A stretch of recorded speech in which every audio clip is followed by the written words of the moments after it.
ඉතින් මාද try කරන්න යන්නේ මගේ favorite. ඔන්න ඉතින් මම කොරියා ගිහිල්ලා මගේ favorite දෙයක් තිබ්බා මම ලංකාවේ හදලා ගියේ. ආසයි කිම්චි කන්න. කොරියා ගිහිල්ලා මම හිතන්නේ ශ්‍රී ලංකන් කෑවේ 3 පාරක් වගේ තමයි.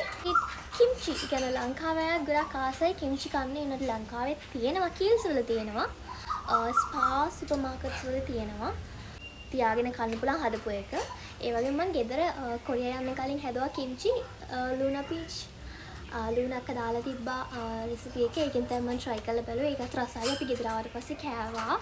නූල් එක මික්ස් කරලා. මට හිතුණා ඔරිජිනල් එකක් එහෙ එකකුත් අරගෙන මොකද මම එහෙ කාලා තිස්සේ දැන් කෑවනේ.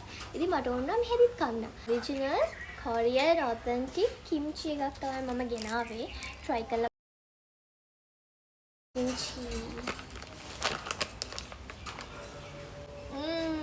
මට එහෙ කාපුවේ සුවඳමයි එන්නේ.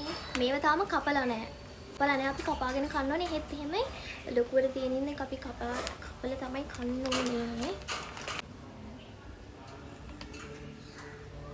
මේ කාලා බලමු.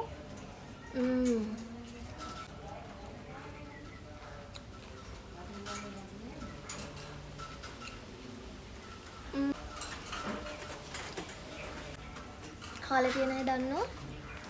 දැන් සමහරක් අය කියයි මේක මොකද ස්පෙෂල් කියලා. වෙනද කාපු අය දන්නවා කොච්චර ස්පෙෂල්ද කියලා කිම්චි කියන එක. ඇඩ් ඩිෂ් එකක් විදියට දෙන්නේ සහ ෆ්‍රී දෙන්නේ. එහෙම ෆ්‍රී. ඒක මේවා ෆ්‍රී දෙන්නේ. උන්තරම් කන්න පුළුවන්. ඒක මෙන්න මෙහෙම තියෙන්නේ.